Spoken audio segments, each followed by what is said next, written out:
வண்ணத் தூரிகை குறுந்தொடர். எழுத்தாளர் ஸ்ரீ. அத்தியாயம் 1. குங்கும நிற பட்டு சேலை சரசரக்க, திருமணமென மணமாலை அணிந்து அளவான தங்கத்தை அங்கத்தில் சேர்த்து நடந்து வந்தவளை கண்டவர்களுக்குள் பல சலசலப்பு. இதுதான் பொன்னா? இன்று முன்ன பின்ன மணமகளை அதே ஊரில் இருந்து கொண்டே இன்றுதான் காண்பது போலவும், பெண் பார்க்க வந்தபோதும் கூட காணாதது போல இவர்கள் கிசுகிசுத்திடுவதுதான் அத்தனை தேவையா? ஒரே கதையை திரும்ப திரும்ப பேசும் சலிப்பே வராது போல. முதல் முறை போல கேட்பவரும் ஆவலாக வாயை பிளந்து கேட்கின்றனரே, அவர்களுக்கு சலிக்காத போதிலும் கேட்டு கேட்டு வாழ்ந்த நமக்காவது சலிப்பு தட்டி இவர்கள் பேச்சுக்களை உதறி தள்ளிவிட வேண்டும். இல்லையென்றால் இந்த உலகில் பணம் படைத்தவரும் அழகு என்று பிறரால் நிர்ணயிக்கப்பட்டோர் மட்டும்தான் வாழ முடியும். மணமகளை கண்ட மணமகன் தன் சொட்டை விழுகும் தலையை ஒப்பிட்டு தேற்றிக்கொண்டு அமர்ந்திருந்தான். அவனும் தாய்க்காரி, 20 பவுனுக்கு குறைச்சலா வரதட்சணை வந்தா முடியவே முடியாது, என் பிள்ளைக்கு என்ன குறைச்சல் என்று அமர்த்தி வைத்ததில் 33இல் மணமேடை ஏறியுள்ளானே. இதற்கு மேலும் தாய் பிடிவாதம் பிடித்தால் தனக்கு 40இலாவது நடக்குமா என்றுதான் பெண் வீட்டினருக்காக சலுகை வாங்கினான். என்ன, அதற்குள் அவன் தலையில் முன்பிருந்த சில மயிர்களும் சலுகை பெற்று சலூன் கடைக்காரனுக்கு அதிகம் வேலை வைக்காதவாறு சென்று விட்டது. இனியும் பொறுக்க முடியாது என்றுதான் வந்த இந்த சம்பந்தத்தை கெட்டியாக பிடித்து கொள்ள பார்க்கிறான். அங்கும் அவன் தாய் அவனுக்கு வைத்தாரே ஆப்பு. பெண் பார்த்து முடித்து தட்டு மாற்றும் நேரம். உங்களுக்கும் வேணா எங்களுக்கும் வேணா, 10க்கும் 20க்கும் நடுவுல 15 பவுனா போட்டுருங்க என்று காய்கறிக்காரரிடம் பேரம் பேசுவது போல தன் புத்தியை காட்டிவிட்டார். மன்னிச்சிருங்க சம்பந்தி, அந்த அளவுக்கு வசதி இல்ல என்று செய்யாத தவறுக்கு தந்தையவர் தலைகுனிந்து நிற்பதை கண்ட காரிகை கீழுதட்டை கடித்து தன் கண்ணீரை உள்ளிழுத்துக் கொண்டாள் நம் கதையின் நாயகி தூரிகை. அட என்னங்க, பொண்ணு கோதுமை நிறமா இருக்கும்னு கேள்விப்பட்டுதான் வந்தோம். வந்து பார்த்தா அதை விட கம்மியா இருக்கே, என் மக என்ன நிறம் என்று அந்த மாநிலத்தானை போற்றியவர் முன், என் பொண்ணுக்கு என்ன குறைச்சல் என்று தன் பெற்றோரும் பேசிவிட மாட்டனரா என்று ஏங்கி தவித்தவளுக்கு ஒன்று மட்டும் புரிந்தது. தானே தனக்காக பேசவில்லையே. இவள் பெற்றோருக்கோ சிறு வயதிலிருந்தே முதலாவதாக பிறந்தவளாவது மாநிலம், இவள் அதுக்கு கூட இல்லையே என்ற வருத்தம். மூன்றாவதாக பிறந்த மகளை காண வந்தவர்கள் கூட, பையனை நிறமா பெத்துட்டு பெண் பிள்ளையை இப்படி பெத்துட்டியே என்று ஏதோ நிறம் மனிதனின் சுய விருப்பத்தில் தீர்மானிக்கப்படுவது போல பேசி சென்றனர்.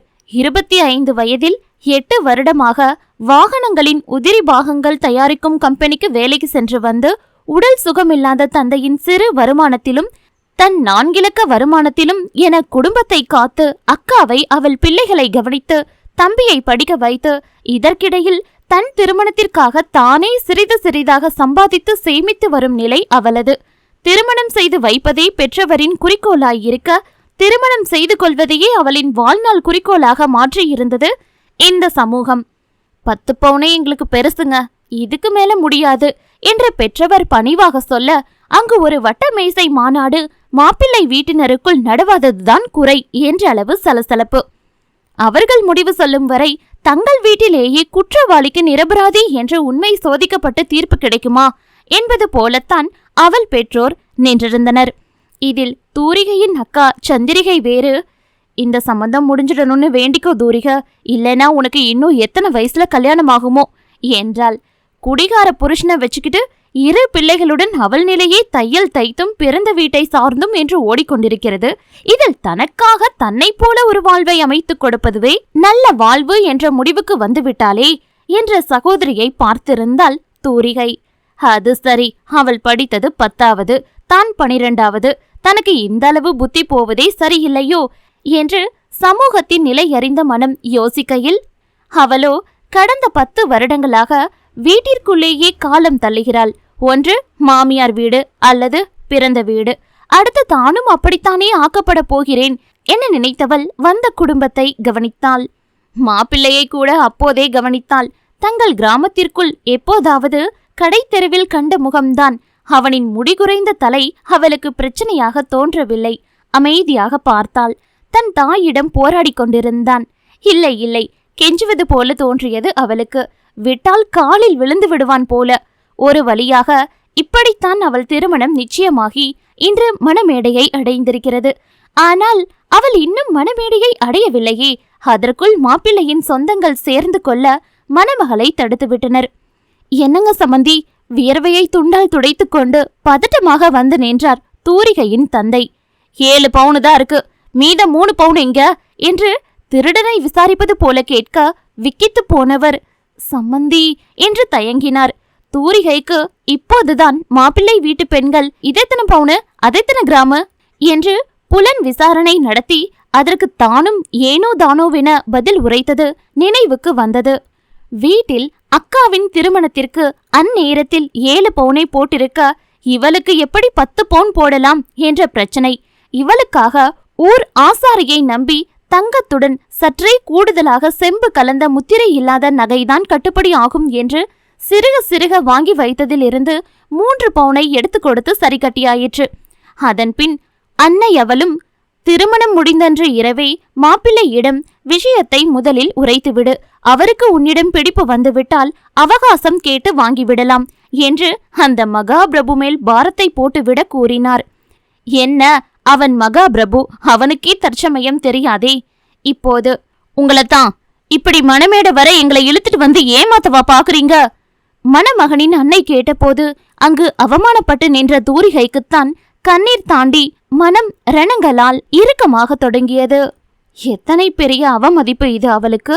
தன் பெண்மையை பணம் தந்து செலவு செய்து விற்கிறார்கள் என்று அறிந்தும் அதற்காகவே தான் இத்தனை ஆண்டுகள் பாடுபட்டு உழைத்தது அதை உணர்ந்தவளுக்கு இத்தனை நேரம் பெயருக்கென ஒட்டி இருந்த புதுப்பெண் நாணம் கூட மறைந்து போனது. என்னங்க ஏமாத்திட்டோம்னு பெரிய பெரிய வார்த்தையெல்லாம் பேசுறீங்க என்றார் தூரிகையின் அன்னை. பின்ன 10 பவுன் போடுறேன்னு சொல்லிட்டு 7 பவுன் தான்னு தாலி கட்டுற நேரம் வர மறைச்சது ஏமாத்து வேலை இல்லையா? கேட்டவரை ஆமோதித்தது ஊர் ஜனம். இப்படியா ஏமாத்துவாங்க என்று பாதி பேர் வாயில் கை வைத்து பேசினர். நாங்களும் பொண்ணு நிறமா இல்ல கூட 5 பவுன் போடுங்கன்னு கேட்டதுக்கும் முடியாதுன்னுட்டீங்க. மாப்பிள்ளைக்கு செயின் பிரேஸ்லெட்னு ஒன்னும் இல்ல, ஒரு மோட்டார் பைக் வாங்கி தர துப்பில்ல. சரி போனா போகுதுன்னு 10க்கு சம்மதிச்சா அதுக்கு கூட வக்கீல்னா எதுக்கியா நீ எல்லாம் சம்மதம் பேசுன என்று தூரிகை தந்தைக்கு மரியாதை தேய தொடங்கியது. தூரிகைக்கு இருந்த கனிவும், தோ பாருங்க நம்ம பேசி தீர்த்துக்கலாம், இப்ப முகூர்த்த நேரம் போகுது, முதல்ல மாப்பிள்ளை தாலி கட்டிரட்டும் என்றார் அவள் தந்தை. என்ன பேசுறாரு அப்பா? தாலி கட்டிய பிறகும் அந்த 3 பவுனிற்காக தன்னை அவர்கள் விட்டு சென்றால் அப்போது கடமைக்கு திருமணம் நடந்து விட்டது என்று விட்டு விடுவார்களா? அல்லது போய் அவர்கள் கை காலில் விழுந்து சேர்த்து கொள்ள சொல்லி அவகாசம் கேட்டு மன்றாடுவார்களா என்று பார்த்திருந்தாள் தூரிகை. அவளுக்குள் திருமண சந்தையில் தான் விலை போகாதவள் போல தோற்ற பிம்பம் எழ துவங்கி வெகு தினங்கள் ஆகியிருந்தது. இன்றோ கண்கூடாக அனைத்தும் காண்கிறவள் என்னதான் செய்திடுவாள்? முடிவா கேக்குறேன், இப்ப 3 பவுன் வருமா வராதா? கேட்டு நின்றவர் முன், இப்போ உடனே எப்படிமா முடியும்? நாங்க என்ன வச்சுக்கிட்டா வஞ்சகம் பண்றோம்? பவுன் இப்போ விக்கிற விலைக்கு முடியலமா என்றார் அவள் அன்னை. தூரிகைக்கு அப்படியே காதை மூடிக்கொண்டு கத்த வேண்டும் போல் இருந்தது. அவள் நினைத்தது நடந்தும் விட்டது. மண்டபமே அவளை வியந்து பார்த்தது. இது சரி வராது, நீ வாடா, அம்மா உனக்கு நல்ல பொண்ணா பார்த்து கட்டி வைக்கிறேன். மணமகனின் அன்னை சொன்னதும் இத்தனை நேரம் தனக்கும் திருமணம் நடக்குமா என்று கலக்கத்தில் அமர்ந்திருந்த மணமகன் தாய் சொன்னதும் எழுந்து நின்றான். இவனிடம் தானே இரவு சரணடைந்து அவகாசம் கேட்க சொல்லி கூறினார் தாயார் என்று அவனையே வெறித்து பார்த்தவள் அவன் மாலையை கலட்டும் முன் தன் கழுத்தில் இருந்த மாலையை கலட்டி எறிந்திருந்தாள். இத்தனை நேரம் சம்மந்தி வீட்டினரிடம் கெஞ்சிக் கொண்டிருந்த அவள் பெற்றோரும் ஒரு கணம் அதிர்ந்து பார்க்க, நீங்க என்ன இந்த கல்யாணத்தை வேண்டாம்னு சொல்றது? எனக்கு இந்த கல்யாணம் வேண்டாம் என்றாள். அவள் திடீர் செயலில் அங்கு பெரும் எதிரொலிப்பு எழுந்தது. அந்த பேச்சு சத்தங்கள் தன் செவிகளை நிறைக்க காதை மூடிக்கொண்டு நிறுத்துங்க என்று கத்தி இருந்தாள் தூரிகை. இனிதான் தூரிகை வாழ்வில் உண்மை வண்ணம் வரும். அவள் வாழ்வின் கதையே தொடங்கும். அத்தியாயம் 2. பேருந்தின் ஜன்னலோரம் அமர்ந்திருந்தாள் தூரிகை. கிட்டத்தட்ட 3 மணி நேர பேருந்து பயணம்தான். கோவை அவளுக்கு ஒன்றும் எட்ட முடியாத தூரத்தில் இருந்திருக்கவில்லை. இருந்த போதும் அதையே லண்டன் கணக்காக எண்ணி செல்ல துணிந்ததில்லை அவள். ஆனால் இன்று செல்கிறாள். துணிந்து முடிவெடுத்து விட்டாளே.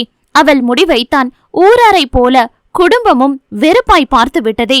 இப்படிப்பட்ட திருமணம் தனக்கு வேண்டாம் என உரைக்க கூடவா தனக்கு உரிமை இல்லை? தன் வாழ்வில் தனக்கே உரிமை இல்லையா? இத்தனை நாள் வாழ்ந்த வாழ்வின் நிலை கூட இன்றே புரிந்தது. இத்தனை நேரம் அவள் வாழ்வை வரதட்சணை மூலம், நிறத்தை வைத்து என பல வகையில் தராசு வைத்து விலை நிர்ணயித்தவர்களை விட்டுவிட்டு மணமாலையை தூக்கி எறிந்த இவளை அல்லவா அறைந்திருந்தார் இவள் தந்தை. தூரிகை செயலில் இன்னும் மாமியார் என்றே உறுதியாகாத மாமியார் சபையில் தன் மகனுக்கு அவமானம் நேர்ந்து விட்டதாக வெகுண்டெழுந்து விட்டார். அவ்வா அவ்வா என வாயில் அடித்து கொண்டவர், என்ன பொண்ணு இவெல்லாம், இப்படி மாலைய கலட்டி எரிஞ்சு எங்க மானத்தை வாங்கிட்டாளே, இவ கழுத்துலெல்லாம் இனி மணமாலை ஏறிடுமா என்ன? கேட்டவரைத்தான் அவளும், ஏன் ஊரு உலகத்துல உங்க பையன் மட்டும்தான் ஆம்பளையா என கேட்டு விட்டால் இவளும் மனம் வெடித்து. அங்கிருந்த சலசலப்புகள் அடங்கி பெரும் அமைதி. பின்ன தலை நிமிராது வீடு விட்டால் வேலை, வேலை விட்டால் வீடு என்று இருப்பவெல்லாம் பேசுகிறாள் என்று ஊரே வாயில் கை வைத்து நின்று விட்டது போல. என்ன காரியம் பண்ணிருக்க? நாங்களே எப்பாடுபட்டாவது உனக்கு ஒரு நல்ல வாழ்க்கையை அமைச்சு கொடுக்கலான்னு பார்த்தா நீயே உன் தலையில மண்ணை வாரி போட்டுக்கிறையே என்ற தந்தை மறுபடி அறைய வரவும் அவர் கரத்தை பிடித்திருந்தாள் பேதை. தூரிகை, என்ன காரியண்டி பண்ற என்று அவள் தாய் ஓடி வந்து மகள் கரத்தை பிடித்தார். செய்வது யாவும் சரியா தவறா என்று தெரியவில்லை. ஆனால் செய்திட மனம் துணிந்திட்டாளே. எதுப்பா, இதுவா நல்ல வாழ்க்கை? சொல்லுங்க, இதுவா நல்ல வாழ்க்கை? பொண்ணு பார்க்க வந்ததுல இருந்து அந்த பொம்பளை நகைன்னு என்ன நிறத்தை வச்சு வரதட்சணையை ஏத்துறாங்க. நீங்களும் கூட ஏதோ என் நேரம் தப்பு போல தவறு செய்தாப்புல தலை குனிஞ்சு நின்னீங்க. இப்ப 3 பவுனுக்காக விட்டு அவங்க கால்ல கூட விழுவீங்க போல. வரதட்சணை வாங்குறதே சட்டப்படி தப்பு. இதுல வரதட்சணைங்கிற பெயர்ல என்ன நானே நகைய கொடுத்து அடிமையா வித்துக்கிற மாதிரி இருக்குப்பா. ச்சே, இதுதான் அப்படிப்பட்ட நல்ல வாழ்க்கைனா அந்த நல்ல வாழ்க்கையே எனக்கு வேண்டாம் என்றாள் ஆவேசமாக. தூரிக, வாய மூடுடி என்று மகளை அடக்கினார் அவள் அன்னை. விட்ட சலசலப்பு அங்கு மீண்டும் தொடர்ந்தது. பாத்தியா, தலை நிமிராம நடந்தவளா இவ? நல்லா ஊரையே அப்ராணி போல நடிச்சு ஏமாத்தியிருக்கா என்று அடுத்த புரளியாக அவள் குணங்களை எடை போட்டு பேச ஆரம்பித்தனர். இப்படி ஒரு மரியாதை தெரியாத பொண்ணை வளர்த்து வச்சுட்டு தான் எங்க தலையில கட்ட பாத்தீங்களா? பெருசா ஊரு உலகத்துல நடக்காத மாதிரி சட்டம் பேசுறா. ஊரு உலகத்துல வேற ஆம்பளையே இல்லையான்னு கேக்குறானா இவ வேற எவ என்று உறவாகாத மாமியார் பேசி முடிக்கும் முன் தாய் தந்தை காதை மூடி நிற்க துணிந்தவள் அவரை அறைய கையை ஓங்கி இருந்தாள் தூரிகை. என்னடி சொன்ன?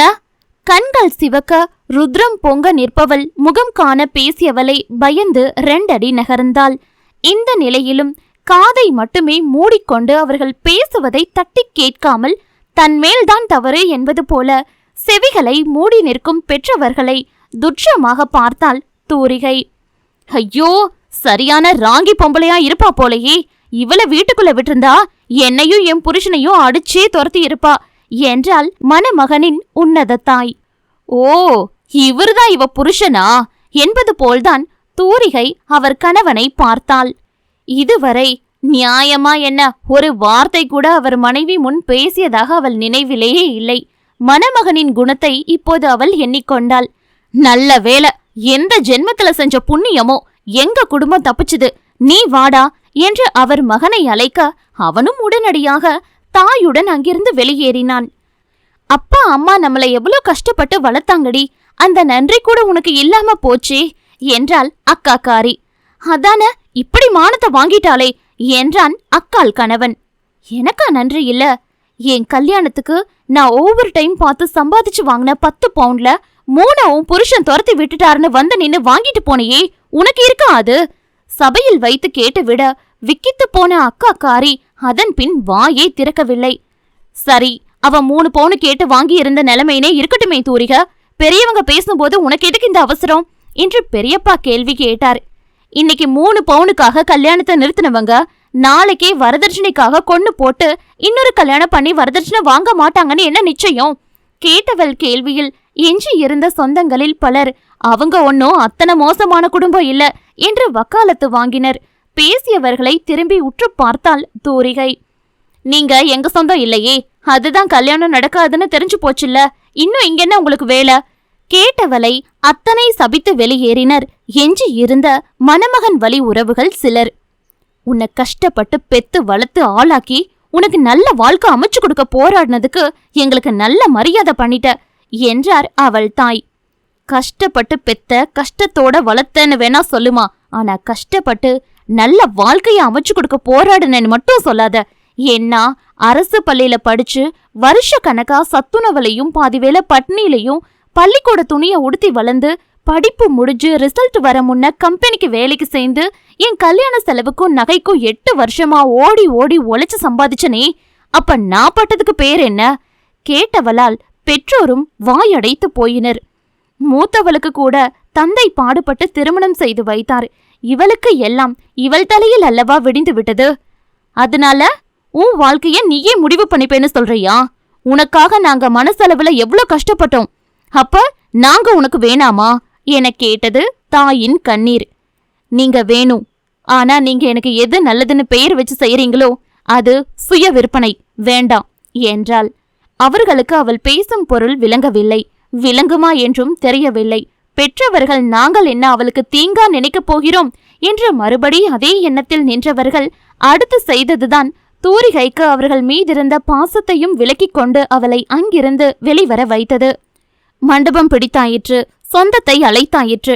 இன்று திருமணம் நடக்காவிடில் அவ்வளவுதான் என்று அத்தை மகன் ஏற்கனவே திருமணமாகி மனைவியை இழந்து 5 வயது மகனுடன் இருப்பவனை மணமகனாக்க பெரியப்பாவும் அத்தையும் பேச 5 நிமிடத்தில் மந்தையாடு போல தலையை ஆட்டினர் பெற்றோர்.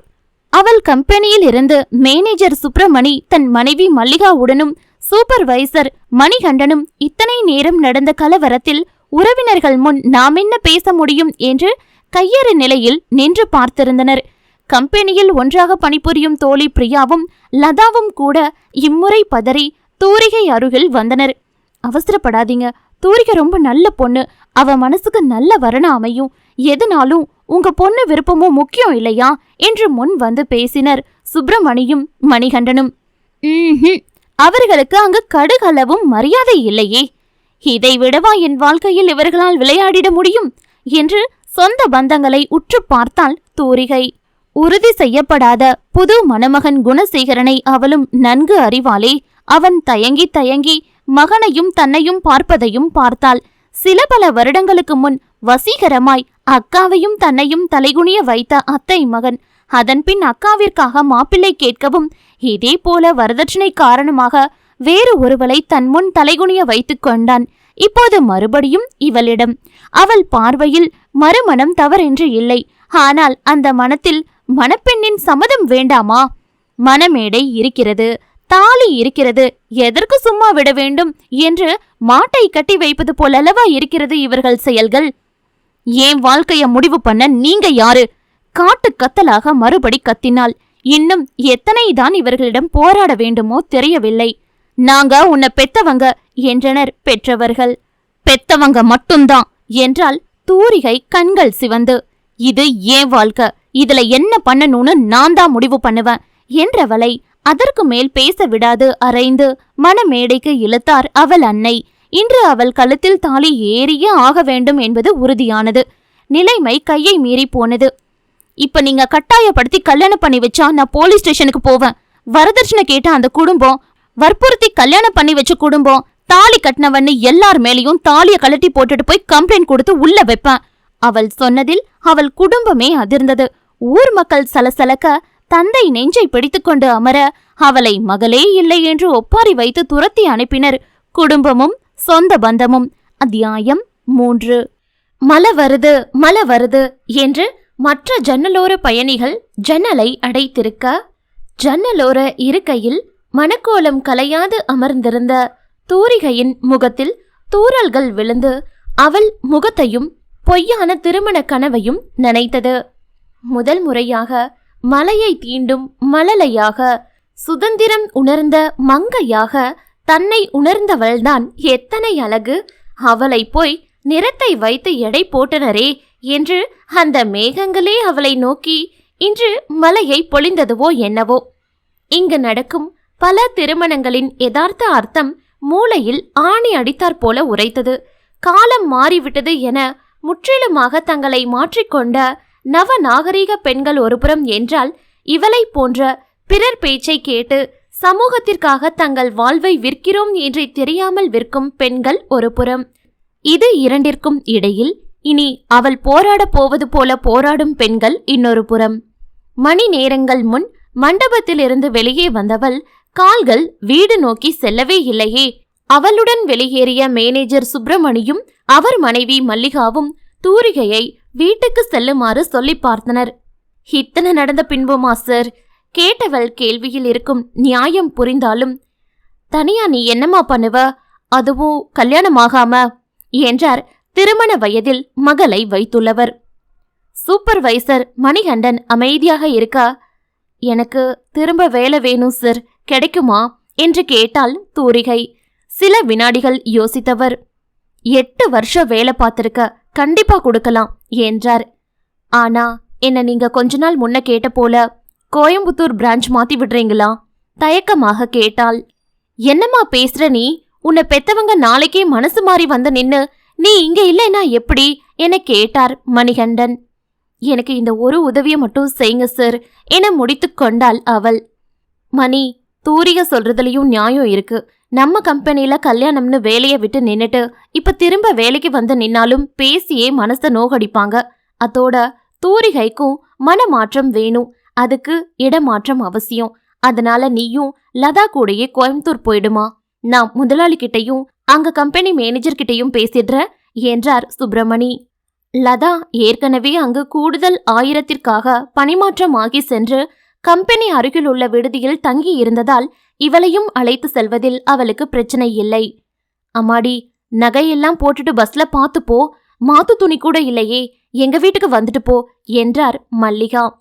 நீங்க அழைச்சதே போதும்மா, எனக்கு இப்ப இங்கிருந்து தூரம் போகணும், என்னால முடிஞ்ச தூரத்துக்காவது போறேன் என்றாள் தூரிகை. போயிட்டு வரேன்னு சொல்லுமா. தப்போ சரியோ ஒரு முடிவெடுத்துட்ட.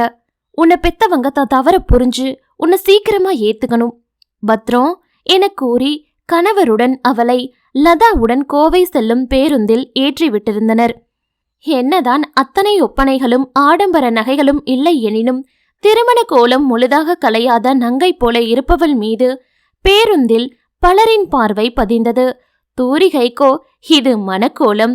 திருமணத்திற்காக இதுவரை கட்டிராத விலையான 5000 பட்டு என்றெல்லாம் நினைப்பில்லை. இது ஒரு சாதாரண ஜவுளி, உடலை மறைக்கும் ஆடை எனவே அப்போது தோன்றியது. நகைகள் மீதோ தன் உழைப்பென்பதை தாண்டி எந்த எண்ணமும் இல்லை. அக்கணமே இந்த திருமணத்தின் மேலும் அந்த மணமகனின் மீதும் தனக்கு துளியளவு கூட விருப்பமில்லாததை உணர்ந்தாள். காலம் முழுக்க உடன் வரப்போகும் வாழப்போகும் கணவன் மீது சிறு அபிப்பிராயம் கூட தோன்றாத போதும் திருமணத்திற்கு தள்ளப்படுவதுதான் நியாயமா? தன்னிடம் அவர்கள் சம்மதம் கேட்கவில்லை என்றால் தானும் மறுப்பை தெரிவிக்கவில்லையே. நம் வாழ்க்கை பிறர் தீர்மானிக்கின்றனர் என்றால் நாம் தானே அதற்கு அனுமதி அளித்து வைத்துள்ளோம். இனி இது தொடரக்கூடாது என நினைத்து கொண்டாள். வருத்தப்படாத தூரிக, அங்க போனா திரும்ப வேலை, புது ஆளுங்க, கொஞ்சம் பேச்சுன்னு பிரச்சனை கொஞ்சம் கொஞ்சம் விலகினாப்ல இருக்கும் என்றாள் லதா. எனக்கு இந்த பிரச்சனை என்னை விட்டு மொத்தமா விலகணும் என்றாள் தூரிகை. அதுக்கு நீ ஆம்பளையா பிறந்திருக்கணும் என்றாள் லதா கசந்த புன்னகையுடன். எப்படி மணமேடையில 3 பவுன் குறையுது வான்னு கூப்பிட்டதும் கொஞ்சம் கூட சங்கோஜம் இல்லாம எழுந்து போனானே, அவனை போல ஆனாவா கேட்டாள் தூரிகை. இங்க பணம் தானடி எல்லாம், நீ சமூகத்தை உத்து கவனி. நல்ல அந்யோன்யமா இன்னைக்கு வாழ்ற தம்பதிகள்ல கூட ஆண் மனம் முடிக்கும் போது வரதட்சணைங்கிற பெயர்ல எதையோ வாங்கிவங்களாத்தான் இருக்காங்க. அத பத்தின குற்ற உணர்வாவது அவங்களுக்கு இருக்குமான்னு தெரியல என்றாள் லதா. எத்தனை உண்மையான வார்த்தைகள் அது. குற்ற உணர்வா? அவங்கதான் நமக்கு அவங்க வீட்ல ராணி பட்டம் கொடுத்து வேலை வெட்டி இல்லாம சும்மா வச்சுக்கிறாங்களே, அப்போ அதுக்கான முதலீடு தானே வரதட்சணை என்று வரதட்சணை வாங்கும் ஆண்களை குத்தலாக பேசி பின் இருக்கையில் இருந்து ஒரு குரல் எழுந்தது. தூரிகையும் லதாவும் ஒன்று சேர திரும்பி பார்க்க அங்கு திருமணமான இவர்கள் வயதை ஒத்த பெண் ஒருத்தி அமர்ந்திருந்தாள். சாரிங்க, ஒட்டெல்லாம் கேட்கல, என்னையும் மீறி ஆதங்கம் வார்த்தையா வந்துருச்சு என்றவளின் மனக்குமுறல் இவர்களுக்கும் புரிந்தது. இப்பெல்லாம் தான் டீசண்டா போட்டதை போடுங்கன்னு சொல்லி எதிர்பார்த்தத ஜாடமாடையா புரிய வச்சு தான் வாயால கேட்காத போல வாங்குறாங்களே, இதுவும் ஒரு ரகம் என்றால் அந்த பெண்ணின் அருகில் இருந்தவள். சம்பளம் இல்லாத வேலைக்காரியா கூட்டிட்டு போக நாம இவங்களுக்கு வரதட்சணை கொடுத்து போய் இவங்க குடும்பத்துல சிக்கி சின்ன பின்னமாகணும். இதுல மாமியார் கொடுமை, நாத்தனார் தொல்லை வேற. ஏன் மாமியார் நாத்தனார்னாவே நம்மள நார்நாரா ஆக்கத்தான்னு எழுதி வச்சிருக்கா. கொஞ்சம் நம்மளையும் உரிமை கொடுத்து சேர்த்துக்கிட்டா தான் என்ன என்றாள் ஒருத்தி. இந்த பிரச்சனைய கணவர்கிட்ட சொன்னா இது அவங்க வீடு, ஏன் சம்பாத்தியத்துலதான் நீயே வாழ்ற அப்படின்னு நம்ம சும்மா இருக்கிற மாதிரி பேச வேண்டியது. அதனாலதான் இன்னைக்கு பாதி பொண்ணுங்க தானும் சம்பாதிக்கிறேன் தனி கொடுத்தனும் போலாங்கிற நிலை. அதுக்கும் என் பையனை மயக்கி இழுத்துட்டு போயிட்டான்னு பட்டம் வேற. நம்மள காலங்காலமா பிறந்த வீட்டை விட்டு பிரிச்சு வச்சதெல்லாம் நினைப்புக்கே வராது போல என்றாள் மற்றொருத்தி. அவங்களுக்கு வந்தா ரத்தம், நமக்கு வந்தா தக்காளி சட்னி, வேறென்ன என்று இன்னொரு இளம்பெண்ணின் குரல். இப்படியே பேருந்தே டிபேட் ஷோ போல் ஆகிவிட கண்டக்டர் முதற்கொண்டு வரதட்சணை வாங்கி திருமணம் முடித்த, திருமணம் செய்ய போகும் ஆண்கள் யாவரும் அமைதியாய் தங்கள் தோல்வியை தழுவி இருந்தனரே தவிர அந்த பேருந்தில் இருந்த ஒற்றை ஆண் கூட இந்த கருத்திற்கு எதிர்கருத்து பேசாததுதான் கவலைக்கிடம். இப்படியாக அந்த பேருந்து பயணம் முடிவில் பல பெண்களின் குமுறலை கேட்டுக்கொண்டு புரியாத பல நிலைகளை உணர்ந்து கொண்டாள் தூரிகை. நீ ஒன்னும் கவலைப்படாத கண்ணு, உன் மனசுக்கு நீ நல்லா இருப்ப என்று பாட்டி ஒருவரும், இத்தனை நேரம் பேசிய பெண்களும் புதிதாக திருமணம் நடந்தது போல அவளுக்கு அவள் வாழ்வை அவளாக வாழ வாழ்த்துக்களை தூரிகை மேல் தூறல்களாக அள்ளி தெளித்ததில் மனம் தெளிந்து பேருந்தை விட்டு இறங்கினாள் தூரிகை லதாவுடன். உன் முகமே இப்பதான் பிரகாசமா இருக்குடி என்று அவள் முகத்தை கண்ட லதா கூறினாள்.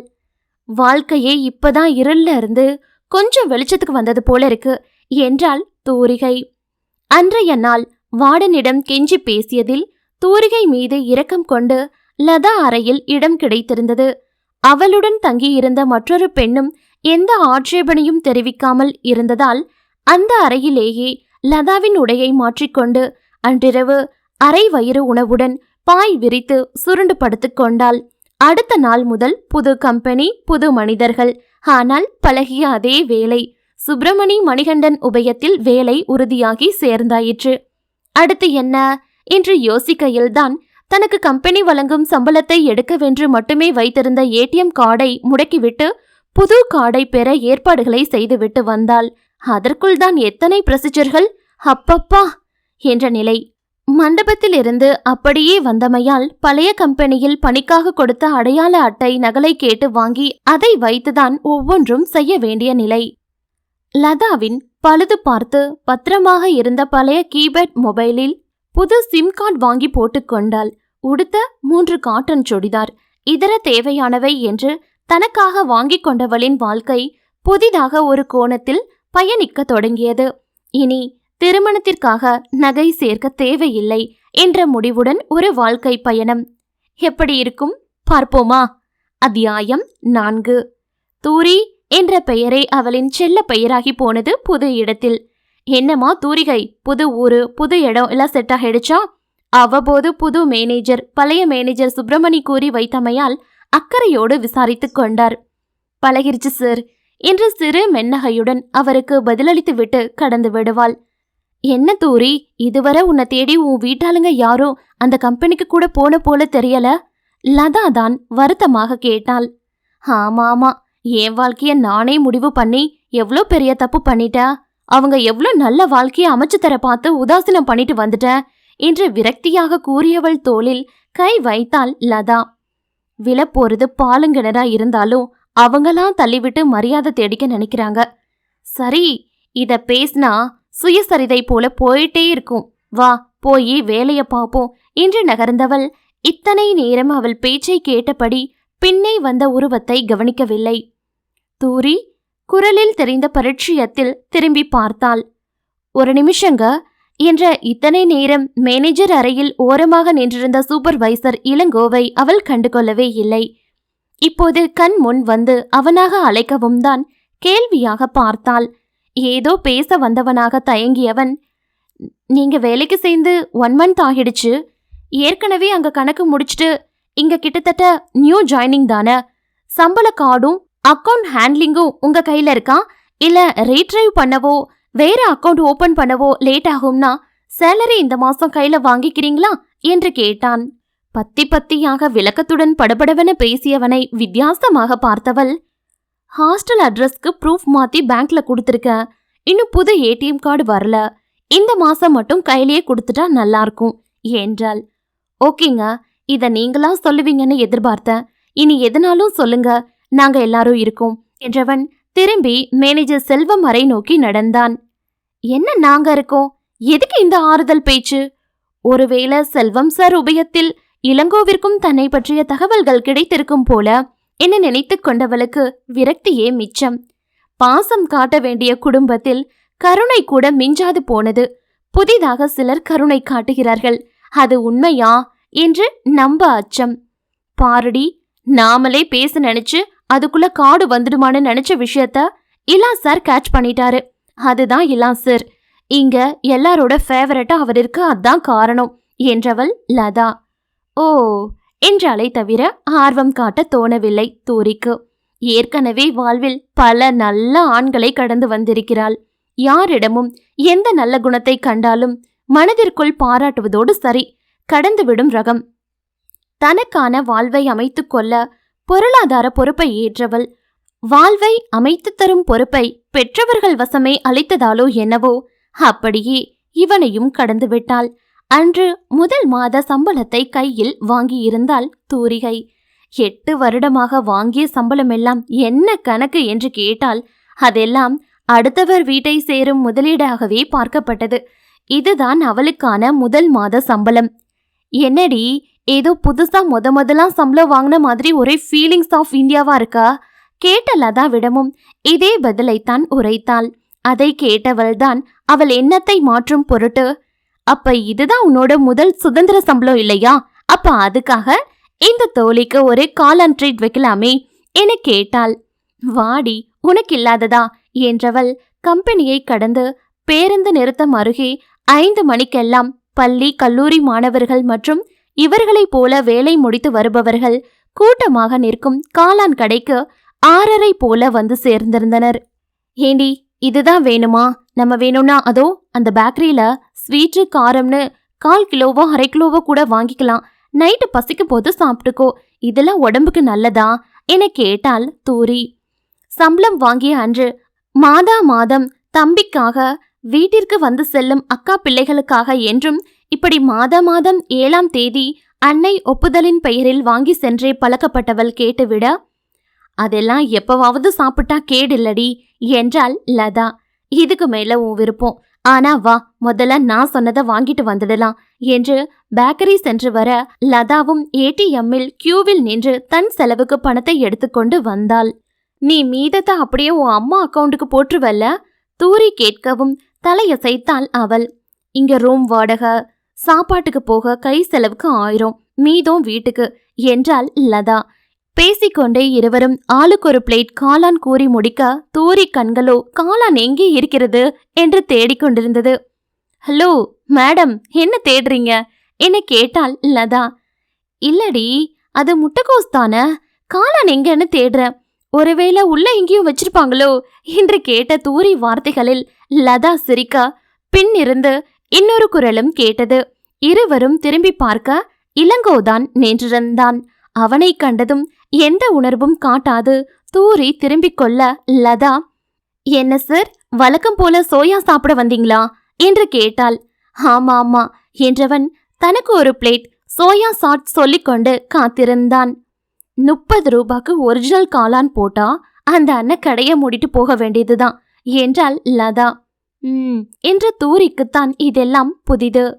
எப்படி இருக்குமோ என்று எட்டி எட்டி அவர்கள் செய்வதை பார்த்திருந்தாள். இளங்கோ அலைபேசியில் இடையில் யாருக்கோ அழைத்தவன், ஆமா கிளம்பிட்டா, 20 நிமிஷத்துல வந்துடுவேன் என்று பேசிவிட்டு அழைப்பை துண்டித்தான். அவரவர் சொன்னது கைக்கு வரவும், தூரி ஊதி சாப்பிடு, செம சூடா இருக்கு என்றாள் லதா. தூரிதான் சிவப்பு கலரில் இருக்கும் காளான் இல்லாத காளான் பிளேட்டை ஒரு மாதிரி பார்த்தாள். நல்லா இருக்கும், சாப்பிடு என்றாள் லதா. ஒரு வாய்தான் ஊதிவிட்டு எடுத்து வைத்தவள் முழுங்கிவிட்டு ஃபூ ஃபூ என்று வாயை ஊதிக்கொண்டிருந்தாள் தூரி. ஏ என்னடி ஆச்சு என்று லதா பதற, லதா இந்த தண்ணியை குடிக்க சொல்லு முதல்ல என்று அங்கிருந்த கேனில் இருந்த தண்ணீரை பிடித்து நீட்டினான் இளங்கோ. அங்கு நின்றவர்கள் அவள் செயலையே வித்தியாசமாக பார்க்க லதா சாரிடி என்றாள். ஏ லூசு, பரவாயில்ல விடு, எனக்கு என்னமோ இது ரொம்ப காரமோன்னு தோணுது. உனக்கே தெரியும், நான் தயிர் சாதம் சாம்பார் சாதம் தாண்டி எதுவுமே சாப்பிட மாட்டேன் இல்ல என்றாள். சரி, நீ வேணா சோயா சாப்பிட்றியா என்று லதா கேட்டும் மறுத்து விட்டாள் தூரிகை. நீ சாப்பிடு லதா, எனக்கு எதுவும் வேண்டா என்றே நின்றிருந்தாள். உன்கிட்ட ட்ரீட் கேட்டு கூட்டிட்டு வந்துட்டு நீ சாப்பிடாம நான் மட்டும் சாப்பிட ஒரு மாதிரி கஷ்டமா இருக்கு என்றாள் லதா. உனக்கு என்ன, நான் சாப்பிடணும் அவ்வளோதானே என்ற தூரி கையில் வைத்திருந்த கவரில் இருந்து இனிப்பை எடுத்து லதாவிற்கு நீட்டினாள். நீ சாப்பிடுடி என்றாள் லதா. நீ முதல்ல எடு என்றாள் தூரி. லதா எடுத்துக்கொண்டவள் பின்னே கண்ணை காட்ட தூரி இளங்கோவை பார்த்தாள். சார், சம்பளத்தை கையில வாங்கி கொடுத்து உதவி பண்ணதுக்கு தேங்க்ஸ் என்று இனிப்பை நீட்டினாள் இளங்கோவிடம். அப்போ இது முதல் மாச சம்பளத்துக்கு ட்ரீட்டா இல்ல சம்பளத்தை கையில வாங்கி தந்ததுக்கு? அவன் கேட்ட கேள்விக்கு பதில் இல்லை இவளிடம். சும்மா கேட்ட, வாழ்த்துக்கள் என்று கூறிவிட்டு எடுத்துக்கொண்டான் இளங்கோ. தேங்க்ஸ் சார் என்று அவன் எடுத்துக்கொள்ளவும் திரும்பிக் கொண்டாள் தூரிகை. லதா சாப்பிட்டு முடித்ததும் தூரியும் அவளும் கிளம்பும் நேரம் லதாவோ வரோம் சார் என்று கூற தூரிகை என்னவோ பேசாதுதான் நின்றாள். பார்த்து போங்க என்று இருவரிடமும் கூறியவனிடம் தலையசைத்து கிளம்பினர் இருவரும். அத்தியாயம் 5. என்னடா 20 நிமிஷத்துல வரேனா, அரை மணி நேரம் கழிச்சு வர? அதிசயம்தான் என்று மகனின் குணம் அறிந்து சிவகாமி கேட்க, அதுவாமா என்று கை கால் அலம்பிவிட்டு அவர் மடியில் வந்து படுத்தவன், அன்னைக்கு சொன்னேனில்ல தூரிகைன்னு ஒரு பொண்ணு என்று ஆரம்பித்தான். அன்று அவளை முதல் முறையாக மனக்கோலத்தில் மாலை இரவாக மாறும் வேலை கண்ட போதில் தொடங்கியது அவன் நினைவலைகள். மேனேஜர் செல்வம்தான் மனம் கேளாமல் இளங்கோவை அவர்களை அழைத்து வருமாறு அனுப்பியிருந்தார். லதாவை ஏற்கனவே தெரிந்தவன் அவளை தொடர்ந்து இறங்கும் பெண்ணை பார்த்தான். அரைகுறையாக விஷயம் அறிந்தவன் மனமோ, இவள் அழகையா குறை பேசி வரதட்சணை கேட்கிறார்கள் என்று சம்பந்தமே இல்லாமல் யோசித்தது. புதிதாய் பூத்த மலராகவே அவன் கண்களுக்கு மட்டும் அவள் தெரிய, காரணம்தான் என்னவோ. ச, அந்த பொண்ணு வந்திருக்க நிலைமை என்ன, நான் என்ன யோசிக்கிற என்று தன்னைத்தானே நொந்து கொண்டவனுக்கு கூட அவளை பாராட்டவே மனமும் நாவும் எழுந்தது. ஆனால் 3ஆம் நபர் ஒருவன் அனாவசியமாக அவள் விஷயம் அறிந்து பேசுவதோ ஆறுதல் சொல்வதோ எப்படி இருக்கும் என்று நினைத்து தவிர்த்து விட்டான். அதற்குள் பேருந்தில் இருந்து இறங்கிய சில பெண்கள் தான் சொல்ல நினைத்ததை கூறி சென்றதை கவனித்து நிறைவோடு சிரித்து கொண்டான். லதா அவனை அடையாளம் கண்டு கொண்டவள், இல்லா சார், நீங்க என்ன இங்க என்று கேட்கவும், செல்வம் சார் அனுப்புனாங்கம்மா என்றான். சார், நான் என் கூட ஹாஸ்டல்ல தங்க வைக்கதா வார்டன் கிட்ட பேசி பார்க்கணும், நான் பாத்துக்கிறேன் என்றாள் லதா. நீங்க பேசி பார்த்துட்டு சொல்லுங்க, எதுவும் செட் ஆகலைனா நான் ஏதாவது ஏற்பாடு பண்றேன் என்றான். சரிங்க சார் என்ற லதா ஆட்டோ ஒன்றில் தூரியுடன் ஏறிக்கொள்ள கண்முன் நிற்கும் 28 வயது ஆடவனை துளியும் மனதில் பதிந்து கொள்ளாது கடந்து சென்றாள் அவள். அவளின் நீண்ட கருங்கூந்தல் அவனை மறுபடி ஒரு தரம் அவளை கவனிக்க வைக்க தவறவில்லை. ஹாஸ்டல் வாசலில் பைக்கை நிறுத்தி காத்திருந்தவனிடம் லதா வந்து தூரி தன்னுடன் தங்க வார்டன் சம்மதித்து விட்டதை தெரிவித்து சென்றிருந்தாள். சரிம்மா, பாத்துக்கோங்க என்று அவன் கூறி சென்ற அக்கறையின் அர்த்தம் யாதென நாட்கள் நகர நகரதான் உணர ஆரம்பித்தான். அதன்பின் அவள் வேலையில் இருக்கும் நேர்த்தி, குணம், பேச்சு, செயல்கள் என்று கண்டும் காணாது கவனித்து கொண்டுதான் இருந்தான். அவனிடம் அனைவரும் சகஜமாக பேசும்போது வந்து 1 மாதமாகியும் தூரிகை வேலை தவிர்த்து ஒரு வார்த்தை பேசியதில்லை. இன்றுதான் அதற்கான வாய்ப்பு கூட எதிர்ச்சியாக கிட்டியிருந்தது. அவளின் மகிழ்ச்சியில் பங்கெடுத்துக் கொள்ளும் வாய்ப்பு தனக்கு கிடைத்ததாக நினைத்தான். மடியில் படுத்திருப்பவன் முகத்தையே பார்த்திருந்த அவன் அன்னையின் பார்வையிலேயே அவரின் சிந்தனையை கண்டு கொண்டு எழுந்து கொண்டான். என்னம்மா, ஏதாவது சொல்ல யோசிக்கிறீங்களா? மகன் கேள்வியில் தயங்கிக் கொண்டிருந்தவர், நீ அந்த பொண்ணை விரும்புறியாப்பா என்று கேட்டார் சிவகாமி. முதல்ல பிடிச்சதுமா, இப்ப போக போக குறையாம அதிகமா பிடிக்குது. அவளா பிடிக்குது. அவளா அவ விருப்பப்பட்டா அவளோட வாழ ஆசைப்படுற என்று தன் நேசத்தை அன்னையிடம் முதலில் உரைத்திருந்தான் இலா. இலா, இது சரி வருமாப்பா கேட்ட அன்னையைத்தான் சந்தேகமாக பார்த்தான் அவனும். காரணம், மகனின் விருப்புக்கு அவர் வெறுப்பு சொல்லும் அன்னை இல்லையே. அதுவும் தூரிகை போன்ற பெண்ணை அவர் மறுத்திட வாய்ப்பே இல்லையே. தன் தந்தையின் 4 சகோதரிகளுக்கும் உடலில் ரத்தம் தீரும் வரை வரதட்சணையும் முறையும் செய்து செய்தே ஓய்ந்து போன மனிதர் தனக்கென வாழ்வை அமைத்து கொண்ட போது அவருக்கு 35 தாண்டி விட்டது. நான் பட்டதே போதும், வரதட்சணையே வேண்டாம் என்றுதான் சிவகாமியை மணந்தவருக்கு 40 வயதில்தான் இளங்கோவுக்கு 4 வயது. இளங்கோவை அடுத்து அவர்களுக்கு வாரிசு அமையாது போனது கூட நல்லதெனவே குடும்ப கஷ்டத்தில் நினைத்து விட்டனர். அவனுக்கு 14 வயதில் அவரும் இறக்கும் வரை பண்டிகை நல்லது கெட்டது என்று 4 சகோதரிகளுக்கும் தனி ஒருவராக முறை செய்யும் பாடை மட்டும் நிறுத்தவே முடியவில்லை. எங்களுக்குன்னு நீ ஒருத்தந்தானே இருக்கா, பெத்தவங்க இருந்தா எங்களை இப்படி விட்டுருப்பாங்களா என்று கண்ணை கசக்கி கசக்கியே இவர்களை ஆண்டியாக்கி விட்டனர். என்ன, சகோதரன் இறந்த பிறகு செய்த முறைகளுக்கு நன்றி கடனாக கூட இலாவின் படிப்பிற்கென சிறு உதவி கூட செய்ய யாரும் முன்வரவில்லை என்பது தாண்டி எட்டிக்கூட பார்க்கவில்லை. மனம் வெறுத்த சிவகாமி வீட்டு வேலை செய்து மகனை படிக்க வைத்து வளர்த்து ஆளாக்கியவருக்கு தனக்கு வரும் மருமகளிடம் வரதட்சணையாக எந்த எதிர்பார்ப்பும் இல்லாதது அவனும் அறிவானே. பின்ன ஏன் இப்படி கூறுகிறார் என்றே யோசித்தான். ஏமா இப்படி கேக்குறீங்க? கேட்டவன் குழப்பம் அதிர்ந்தவர். உனக்கு மட்டும் பிடிச்சா போதுமா? அந்த பொண்ணு என்ன நிலையில இருக்கு? அவ குடும்பம் திரும்ப அவளை கூப்பிட்டுக்கிட்டா அவ ஊருக்கே அவ போயிடுவாள்ல, அப்ப நீதான் வருந்துவ என்று மகன் மனம் நோகுமோ என்று பார்த்து பார்த்து யதார்த்தத்தை பேசினார். நான் சொல்றேம்மா, பிடிச்சா ஏத்துக்கட்டும், இல்லைன்னா விலகிக்கிறேன் என்றான் இலா. அவளை கொஞ்ச நாள் இங்க நிம்மதியா இந்த சூழலுக்கு பழகி வாழ விடு. உன் மனசும் கொஞ்சம் நிலப்படட்டும், அதுக்கு பிறகு சொல்லு. தேவைப்பட்டா நானும் வந்து பொண்ணு கேட்டு பேசுறேன். அதே சமயம் தூரிகை முடிவு எதுவா இருந்தாலும் ஏத்துக்கோ இலா என்றார் சிவகாமி. சரிம்மா என்றவன் அதன் பின்பும் தன் எல்லையை கடக்காமல் அவளுடன் பணியிடத்தில் பயணித்துக் கொண்டிருந்தான். இருவரிடையேயான பேச்சுவார்த்தை வேலை சார்ந்தே கட்டுக்குள் அடங்கியிருந்தது. இந்த 6 மாதத்தில் தூரிகை மனதளவில் நன்கு தெளிந்திருந்தாள். இலாவுக்கும் அவள் மீதான காதல் நாளுக்கு நாள் வலுத்து தெளிந்து என்று வளர்ந்து கொண்டேதான் சென்றதை தவிர குறையவில்லை. தூரிகையின் குடும்பம், அவள் அன்னை மட்டும் தம்பியின் மூலமாக அவள் பழைய கம்பெனி மேனேஜரிடம் பேசி அவள் புது மொபைல் எண்ணை அடைந்து கணவருக்கு தெரியாமல் வாரம் ஒரு முறை சில நிமிடம் என பேசத் தொடங்கினார். அக்காக்காரி சபையில் வைத்து தங்கை கணவன் மானத்தையும் தன் மானத்தையும் வாங்கிவிட்டமையால் நகையை மட்டும் திருப்பித் தராது ஒதுங்கிக் கொண்டு தன் கணவன் கௌரவத்தை காத்து கொண்டாள்.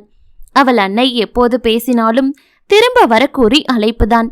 அந்த மீத 7 பவுன் பத்திரமா இருக்கா, அதை வைத்துதான் உனக்கு ஒரு நல்ல வாழ்க்கை அமைக்கணும்னு மறுபடி அதே புராணம். அவர் மனதை நோகடிக்க விரும்பாதவள், வைக்கிறேமா உடம்ப பார்த்துக்கோங்க என்று அழைப்பை துண்டித்து விடுவாள். அன்று கம்பெனியில் ஆயுத பூஜை என்று பணியாளர்களில் ஆண்கள் அனைவரும் யூனிஃபார்ம் தவிர்த்து கலர் சட்டை ஃபேண்டிலும் சிலர் வேஷ்டி சட்டையிலும் என வந்திருந்தனர். இதில் இலாவும் அடக்கம்.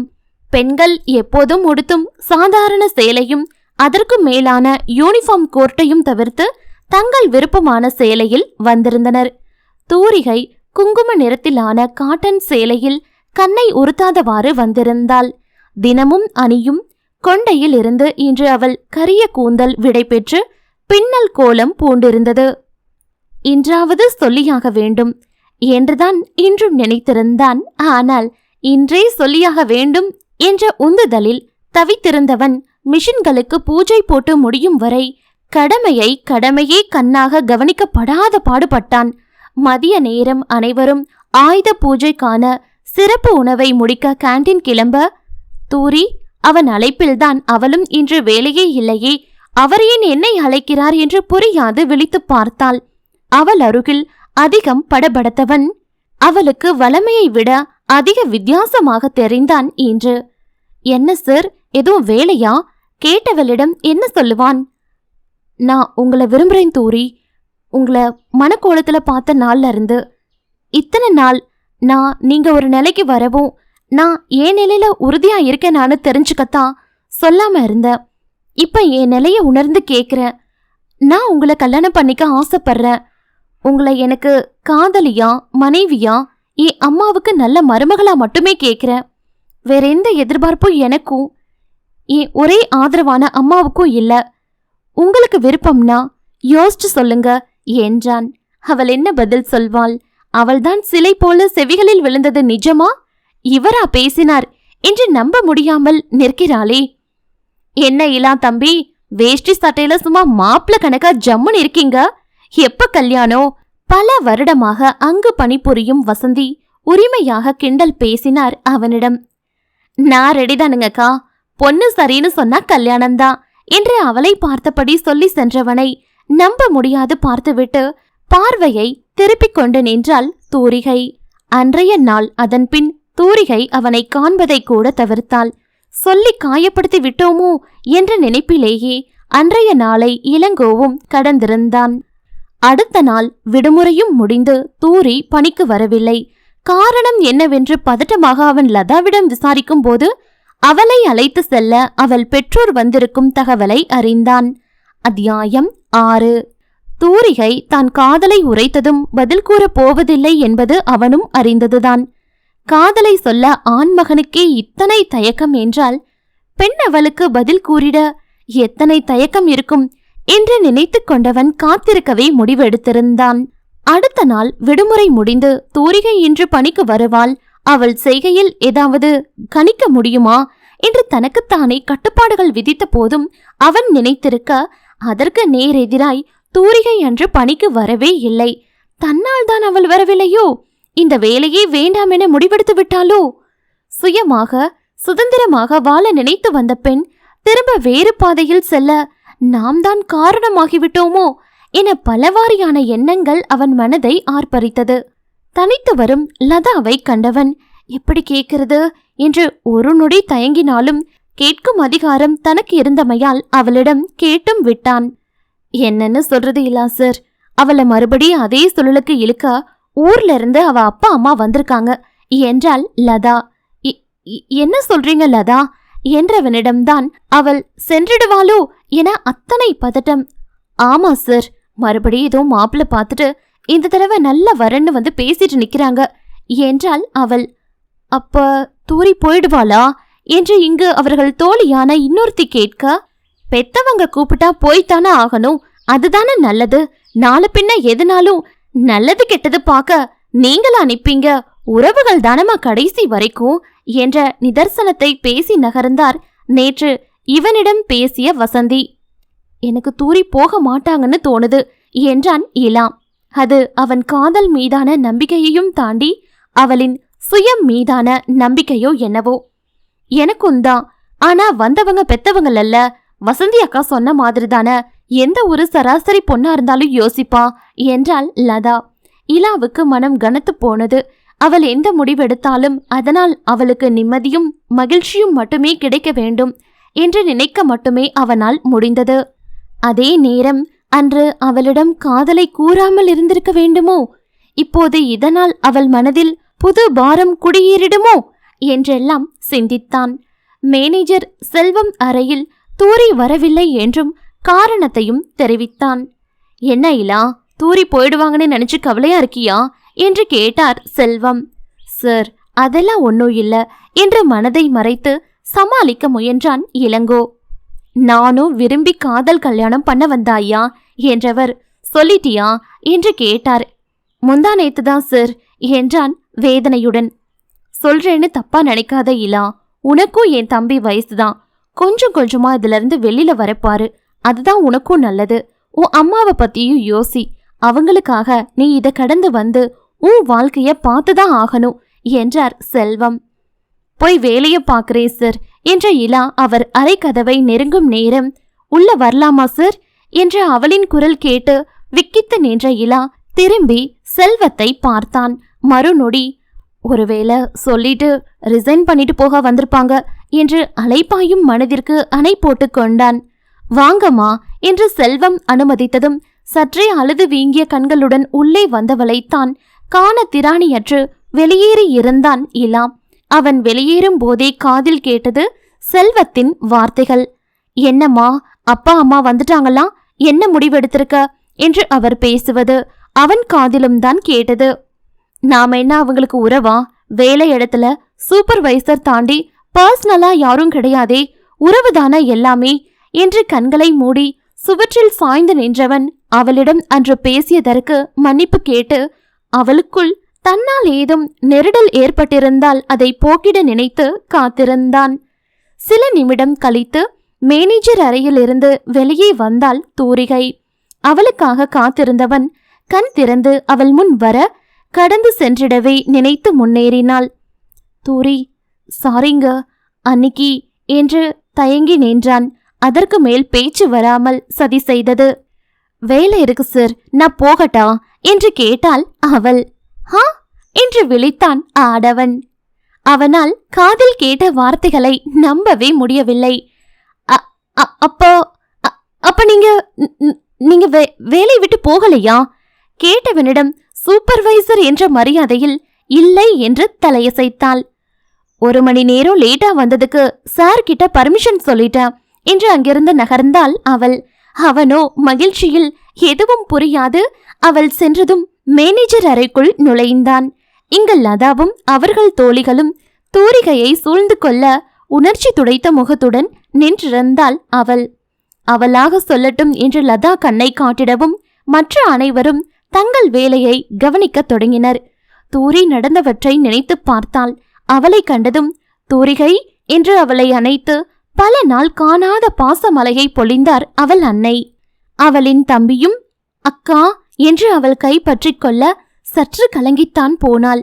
அவள் தந்தை வீம்பாக தள்ளி நின்றிருந்தார். வாங்கப்பா வாங்கம்மா என்று அவர்களை விடுதி அறைகள் முன்னிருக்கும் சிறு தோட்டம் போன்ற பகுதிக்குள் இருந்த கல் பெஞ்சில் அமர வைத்தாள். தப்பா நினைச்சுக்காதீங்க, பொம்பளை பிள்ளைங்க ஹாஸ்டல், உள்ள கூட்டிட்டு போக அனுமதி இல்ல, இருங்க நான் தண்ணி கொண்டு வர என்றவள் உள்ளே சென்று தண்ணீர் எடுத்து வந்தாள். நல்லா இருக்கியாடி, உன்னை பார்த்து எத்தனை மாசமாச்சு, எப்படி எங்களை பார்க்காம இருக்க முடிஞ்சுது என அழுது தீர்த்தாள் அவள் அன்னை. ஆமாக்கா, ஏங்கா இப்படி எங்களை விட்டு வந்த என்று அவள் தம்பியும் உருக்கமாக பேசினான். முதல்ல அவ எப்ப வீட்டுக்கு வரான்னு கேளு என்றார் அவள் தந்தை. முதுமையிலும் அவரிடம்தான் எத்தனை கோபம் என்றே பார்த்திருந்தாள் தூரிகை. ஆமாமா, இங்க எதுக்கு முன்ன பின்ன தெரியாத ஊர்ல யாரோ போல வந்து தங்கி வேலை பாக்குற, உனக்கு நாங்க இல்லையா? வீட்டுக்கு வா தூரிகை என்று அழைத்தார் அவள் அன்னை. அம்மா என்று தயங்கியவள், இதுக்கு மேல நான் அங்க இருந்தா நல்லா இருக்காதுமா என்றாள் தூரிகை. இது இப்பதான் தெரியுதா என்று முணங்கினார் அவள் தந்தை. ஏங்க புள்ளைய திட்டாதீங்க, அவ ஏதோ தெரியாம புத்தி கெட்டு போய் இப்படி பண்ணி தொலைச்சிட்டா என்ற அன்னை. அப்பா பேசுற எதையும் தப்பா எடுத்துக்காத, அவரு உன் நல்லத நினைச்சு கவலையில தாமா பேசுறாரு. ஊர் ஜனம் தானே, உனக்கு கல்யாணம் முடிச்சுட்டா ஊரு என்னத்தமா பேச போகுது, இப்பவே நல்ல வரனா பக்கத்து ஊர்ல இருந்து வந்திருக்கு என்றார் அவள் அன்னை. உணர்ச்சி துடைத்த முகத்துடன் தான் அவர் பேச பேச நின்றிருந்தாள் தூரிகை. என்னம்மா ஒண்ணுமே பேச மாட்டேங்கிற? அப்பாவே உன்னால நாங்க அனுபவிச்ச வேதனையையும் உன் மேல இருக்க கோபத்தை எல்லாம் மறந்துட்டு அழைச்சிட்டு போக வந்திருக்காரு, வாம்மா என்றார். எத்தனை பவுன் வரதட்சணை? தூரி கேட்கவும் தயங்கிய அவள் அன்னை, பெருசா ஒன்னும் இல்லம்மா, அதேதான், நீயும் இப்ப இங்க கொஞ்சம் சம்பாதிச்சு பணம் சேர்த்திருப்பல்ல, சமாளிச்சிடலாம், கல்யாணத்து கூட கோவில்லையே எளிமையா வச்சுக்கலாம்ட்டாங்க என்றார் அவள் அன்னை. அது எப்படிமா? என் கல்யாணம் என்னாலேயே நின்ன விஷயம் தெரிஞ்சும் என்னை ஏத்துக்க தயாரா இருக்காங்க சந்தேகமாக கேட்டவளை கண்டு தலை குனிந்தவர். மாப்பிள்ளைக்கு தாரம் 1 வருஷத்திலேயே விட்டுட்டு போயிடுச்சான் என்றார். தூரிகை விரக்தியாக புன்னகைத்தவள், அதனால என் கல்யாணம் நின்னதுக்கும் அவரு வேறொரு பொண்ணோட வாழ்ந்ததுக்கும் சரியா போச்சுல்ல? அப்ப இதுல எங்கிருந்து வந்தது வரதட்சணை? கேட்டவளை கோபமாக பார்த்தார் அவள் தந்தை. தோ பாரு, நல்லா இருந்த உனக்கு என்ன கிறுக்கு புடிச்சதுன்னு தெரியல, ஊரு உலகத்துல நடக்காதது நடக்கிற மாதிரி அன்னையில இருந்து குதிச்சுக்கிட்டு இருக்கா. உன்னை பெத்து வளர்த்ததுக்கு நாங்க தான் ஊருக்குள்ள தலகாட்ட முடியாம கஷ்டப்படுறோம்.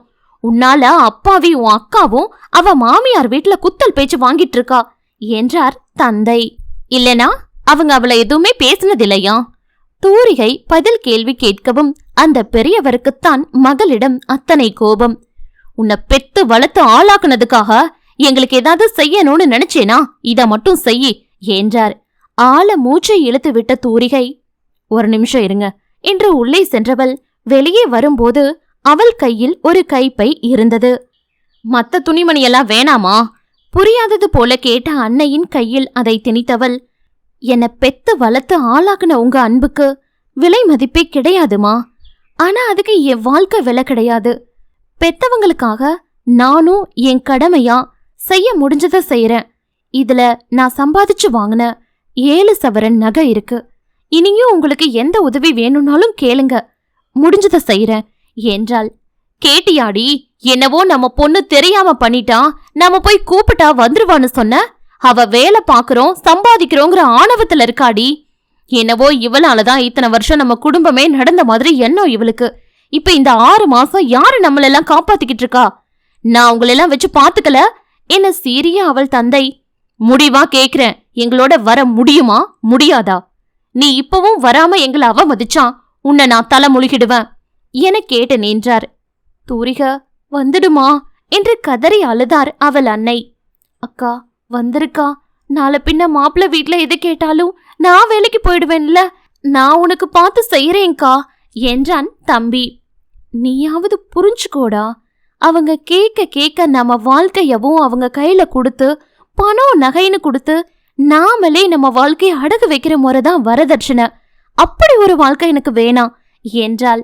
இப்படியே பேசிக்கிட்டு இருக்க நீ எல்லாம் திருந்தவும் போறதில்ல உருப்படவும் போறதில்ல என்ற தந்தை அன்னை தம்பியை கட்டி இழுத்து செல்லாத குறையாக அழைத்து செல்ல கண்ணீருடன் போகும் அவர்களை பார்த்து நின்றிருந்தாள் தூரிகை. இப்போதும் அதை நினைத்தவளுக்கு தன் வாழ்வை நினைத்து பெருமூச்சாகவே இருந்தது. அத்தியாயம் 7. கோவை தூரிகைக்கு மிகவும் பிடித்து போய்விட்டது. அங்கு வாழும் வாழ்வும் தான். பெற்றோர், பிறந்த குடும்பத்தின் உறவு ஒட்டுமொத்தமாக யாரோ ஒரு ஆண் மகனுக்காக இல்லாமல் போய்விட்டது. மனம் சரியில்லாத வேலை, அருகில் இருக்கும் பிரசித்தி பெற்ற கோவில்களை தேடி தேடி செல்வாள். சில நேரம் பூங்காக்கள். மாதம் சம்பள நாளன்று லதாவிற்கு சாப்பிட வாங்கி கொடுத்து தள்ளி நின்று ரசித்துக் கொள்வாள். இப்படியே அவளை பெருமூச்சோடு அவனும்.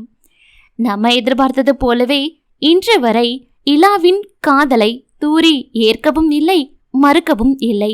அப்படி ஒரு நிகழ்வே நடவாதது போலத்தான் தான் உண்டு தன் வேலை உண்டு என்றிருக்கிறாள். இலாவும் அவள் விருப்பம் என்று பதில் வராத போதில் அதற்கு மேலும் தொந்தரவு செய்வது உத்தமம் இல்லை என்று ஒதுங்கிக் கொண்டிருக்கிறான். இருவருக்கும் இடையில் இடைவெளி இருக்கையில் அவர்கள் சேர்வதுதான் சாத்தியமா தெரியவில்லை என்ற நிலை. அன்று பாதி நாளில் இலா கம்பெனியிலிருந்து கவலையும் பரபரப்புமாக கிளம்பியிருந்தான். என்ன ஏது என்று சிறு சலசலப்பு ஏற்படாமல் இல்லை. வேலை என்று வந்துவிட்டால் கெட்டிக்காரன் என்று பல பேரின் பாராட்டை பெற்றவன் இன்று இப்படி முக்கிய உதிரி பாகங்களை வாகனத்தில் ஏற்றி அனுப்பும்போது கிளம்பவும் பேச்சுவார்த்தை அதிகமானது. ஒவ்வொன்றின் வடிவமைப்பு தரத்தை பரிசோதித்து அல்லவா அனுப்ப வேண்டும். எந்த துறையிலும் கவனம் அதிக தேவையாயிற்று. அதன் பெயரில்தான் தூரிகையும் லதாவும் செல்வம் அவருடன் முன் நின்று அனைத்து வேலைகளையும் பார்த்து கொண்டனர். இடையில் இலாவுக்கு அழைத்து மேனேஜர் அவன் அன்னை நலனை விசாரிப்பது தூரிகை செவிகளிலும் விழுந்தது. வேலை முடிய கூடுதல் 1 மணி நேரம் இன்று தாமதமானது. இரவு நேரம் வேகமாக கம்பெனியுள் வந்ததும் வராததுமாக, நீங்க 2 பேரும் கிளம்புங்கல்லதா, நான் பாத்துக்கிறேன் என்றான். இது முடிஞ்சது சார், ஹாஸ்டல் பக்கத்துல தான். உங்க அம்மாவுக்கு பரவாயில்லையா என கேட்டாள். ஆமாமா இப்ப பரவாயில்ல என்றான் இலா. நீங்க ஏன் சார் இப்ப வந்தீங்க, கூடவே இருக்க வேண்டியது தானே என்று திருவாய் மலர்ந்து தூரி கேட்டதில் இப்ப பரவாயில்லைங்க என்றான் இலா. வாப்பா இளங்கோ, அம்மாவை உடனே வீட்ல விட்டுட்டு வந்துட்டியா? கூடவே இருக்க வேண்டியது தானே, நான் இவங்க ஹாஸ்டல் உள்ள போகிற வர பாத்துட்டு வர மாட்டேனா என்று செல்வமும் விசாரிக்க, பிபி பிரச்சனை தான் சார், இப்போ நல்லா இருக்காங்க என அவரிடம் சமாளிப்பாக பேசினான் அவனும். என்னமோ அவங்களுக்காகவாது சீக்கிரமா ஒரு கல்யாணத்தை பண்ணி நிம்மதிய கொடு என்றார் செல்வம். அமைதியாக நின்ற இலா, சார் எல்லாம் ஏத்தியாச்சுல்ல, அப்போ இவங்க கிளம்பட்டுமே, வாங்கம்மா வேலைதான் முடிஞ்சதில்ல என்றழைத்தான் தூரி லதா இருவரையும். சார் இதோ இருக்க ஹாஸ்டல், நாங்க போய்க்கிறோம் என்ற போதும், எனக்காக நின்னு கண்ணும் கருத்துமா என் வேலைய பார்த்திருக்கீங்க, அதுக்கு முதல்ல நன்றி, இப்ப நீங்க வாங்க என்று அவர்கள் பின் சென்று அவர்கள் விடுதி உள் நுழையும் வரை பார்த்துவிட்டு கிளம்பி சென்றான். இருந்தாலும் நீ இலாசார பத்தி யோசிக்கலாம் என்றாள் லதா. என்ன யோசிக்கணும்னு தான் தெரியல, ஆனா அவருக்காக வருத்தமா இருக்கு என்றாள் தூரி. அவள் மனதில் இதுவரை மாப்பிள்ளையாக பார்த்த ஆண்கள் கூட பதியவில்லை. இலாவும் அவள் கடந்து வந்த ஆண்களில் ஒரு நல்ல ஆண். அதற்காக அவள் காதல் கொள்ள வேண்டுமா என்ன என்ற விரக்தியான நிலை அவளுடையது. சில மாதங்களுக்கு பின் தூரிகையின் திருமணம் பற்றி பேச கோவை மேனேஜர் செல்வமும் அவள் முன்பு பணிபுரிந்த கம்பெனி மேனேஜர் சுப்பிரமணியும் தூரிகை வீட்டிற்கு சென்றிருந்தனர். இதை சிறிதும் எதிர்பார்க்கவில்லை அவள் பெற்றோர். ஓஹோ, கதை இப்படி போகுதா? அதனாலதான் நாம திரும்ப மாப்பிள்ளை பார்த்தும் கூப்பிட்டும் வரமாட்டேன்னு சொல்லியிருக்கா, ஒழுக்கங்கெட்ட கழுத என்று கொதித்து போய் பேசிக் கொண்டிருந்தார் அவள் தந்தை. ஐயா, அவசரப்பட்டு வார்த்தையை விடாதீங்க. தூரிகை பிறந்ததுல இருந்து உங்க கைக்குள்ள வளர்ந்த போலதான் இங்க 8 வருஷம் வேலைக்கு போக வரன்னு இருந்தா. அங்க போய் இந்த 2 வருஷமும் கூட அப்படித்தான் என்றார் சுப்பிரமணி. தூரிகை இப்ப வர சரின்னு சொல்லல. அந்த பையன் வீட்ல அம்மா மட்டும்தான். அவங்க அம்மாவா முன் வந்து பொண்ணு கேட்கணும்னு என்கிட்ட சொல்லவும் கூட நான் பேசியும் அமைதியாதான் இருந்தா. நான் தான் சுப்பிரமணி சார் காதுல விஷயத்த போட்டு இளங்கோ தூரிகைங்கிற 2 நல்ல பிள்ளைங்களுடைய வாழ்க்கை நல்லா இருக்கணும்னு யோசிச்சு பேச வந்தோம். தூரிகைக்கும் ஒரு வாழ்க்கை இருக்குங்களே என்றார் செல்வம். செத்து போய் கருமாதி பண்ண கழுதைக்கு கல்யாணம் ஒண்ணுதான் கேடா என்ற பெரியவரை மீறி அன்னையும் தம்பியும் பேசிய சமாதான பேச்சுக்கள் கூட காணாதுதான் போனது. என்ன சார் இப்படி மனசாட்சி இல்லாம பேசுறாங்க என வெளியே வந்த செல்வம் கேட்க சுப்பிரமணி, அன்னைக்கு கல்யாண மண்டபத்துல பேசின பேச்ச பாக்கணுமே என்றார். இதுக்கு மேல தூரிகை சுயமா இந்த விஷயத்திலையும் முடிவெடுத்து சம்மதித்தாதான் இளா அன்பு நிறைவேறும். பெத்தவங்க கிட்ட பேசி பார்த்தாச்சு, இனி அவங்க வாழ்க்கை அவங்க முடிவுன்னு விட வேண்டியதுதான் என்றார் செல்வமும். அதே நேரம் ஞாயிறன்றும் வீட்டில் இருப்பு கொள்ளாது கிளம்பி பணிக்கு வந்து விட்டிருந்தான் இளங்கோ. அவனை தூரிகை பார்க்க வேண்டும் என்கிறாள் என்று லதா கூறியதே அவனுக்கு அதிர்ச்சிதான் என்றால் கோவில் முன் நின்று அடுத்து அவள் கூறிய வார்த்தைகளில் மேலும் அதிர்ச்சிதான். என்னங்க தூரி, உங்க வீட்ல தான் பேச போகலான்னு நானும் அம்மாவும் நினைச்சோம். அதுக்குள்ள செல்வம் சார் உங்க பழைய மேனேஜர் சுப்பிரமணி சார் கிட்ட பேசி முதல்ல நாங்க போய் பேசிட்டு வரோன்னு பேசியிருக்காங்க என்றான். தெரியும் என்றாள் தூரிகை. என்ன ஆச்சுன்னு இன்னும் தெரியல என்றான் தயக்கத்தோடு. அதுக்கு முன்னாடி நான் உங்ககிட்ட ஒன்னு சொல்லணும் என்றாள் தூரிகை. தாராளமா சொல்லுங்கங்க. இத்தனை நாள் இந்த விஷயத்துல பதில் பேசாத நீங்க இன்னைக்கு என்ன பதில் சொன்னாலும் நான் ஏத்துக்கிறேன் என்றான் இளங்கோ.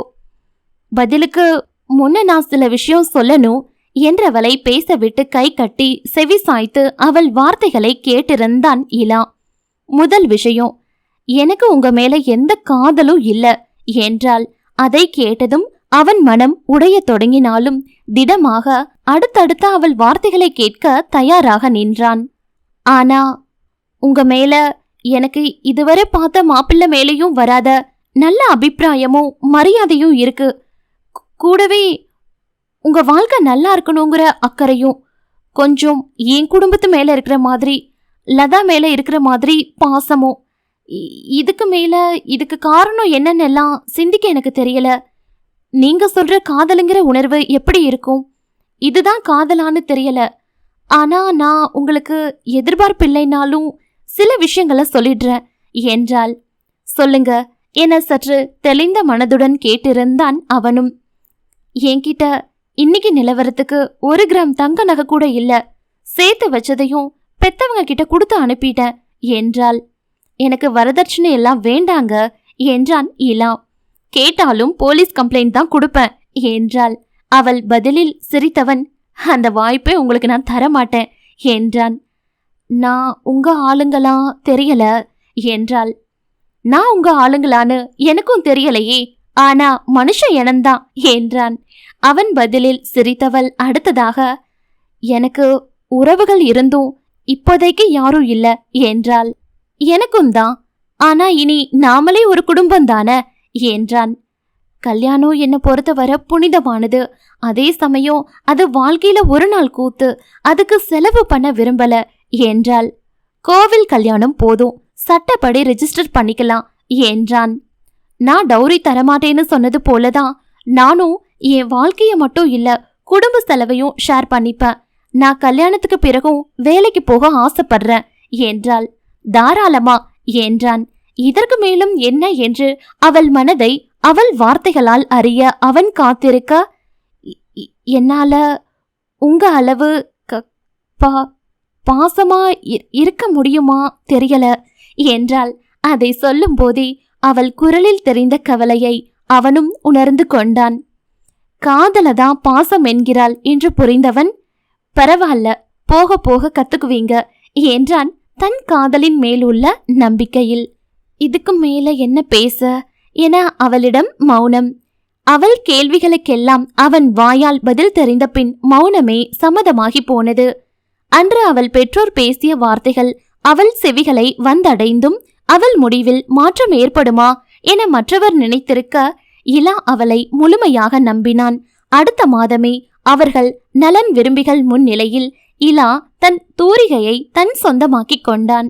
இருவரும் செலவை பகிர்ந்து வாங்கிய பொன் தாலியை அவள் கழுத்தில் முடிச்சிட்டு 2 ஆண்டுகளுக்கு பின், தூரி பாப்பா தூங்கிட்டாளா கேட்டுக்கொண்டே அறைக்குள் நுழைந்தான் இளங்கோ. ஆமா இலா, இப்பதான் என்றாள் தூரிகை பொலிவான முகத்தோடு. உறங்கும் மகளை நின்று சில நொடி பார்த்தான். அவன் ஜாடையில் அவள் நிறத்தில் உதித்த காதல் பரிசவல். மகளை ரசிச்சது போதும்னா கொஞ்சம் வந்து உட்கார்றீங்களா இலா, பேசணும் என்றாள். ஆஹா, அப்படி என்ன பேசணும் தூரி கேட்டுக்கொண்டே அவள் மடியில் படுத்தான் இளங்கோ. அவன் முகத்தில்தான் என்ன நடந்தாலும் எத்தனை சாந்தம் என்றே பார்த்திருந்தாள் தூரிகை. கடந்த வாரம்தான் தூரியின் தந்தை தவறிவிட்டார் என்று அவள் சொந்த ஊருக்கு மகளுடன் அழைத்து சென்றிருந்தான் இலா. அவர்கள் எண்ணியது போலவே மரியாதை கிடைக்கவில்லை.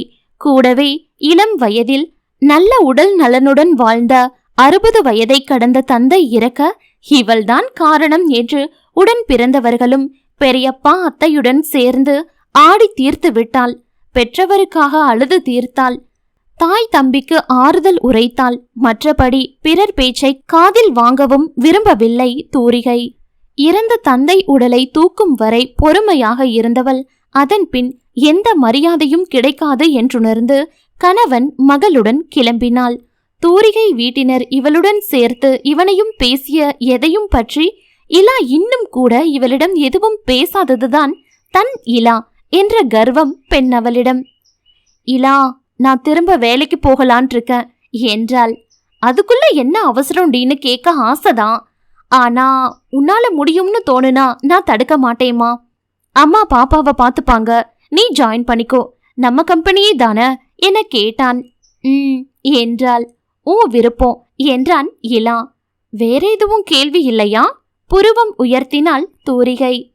வழக்கமா நீங்க தானே மேடம் நிறைய கேள்வி கேட்பீங்க, நான் பதில் தானே சொல்லுவேன் என்றவன் அவள் கழுத்தில் கை போட்டு வளைத்து அவள் முகத்தை தன்னை நோக்கி இழுத்தான்.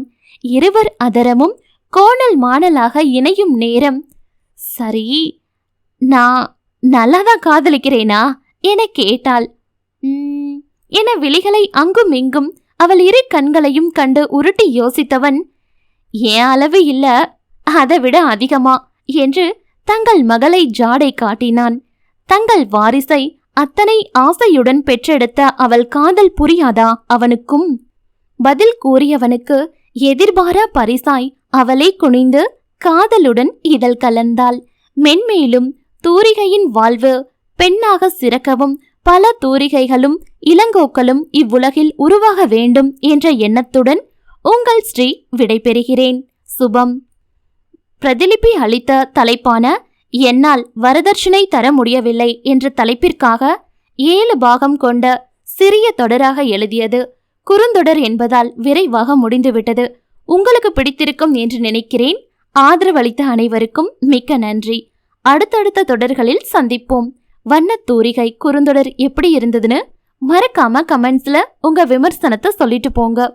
இந்த குறுநாவல் உங்களுக்கு பிடிச்சிருந்தா லைக் பண்ணுங்க, கமெண்ட் பண்ணுங்க, உங்க நட்புகளுக்கும் ஷேர் பண்ணுங்க.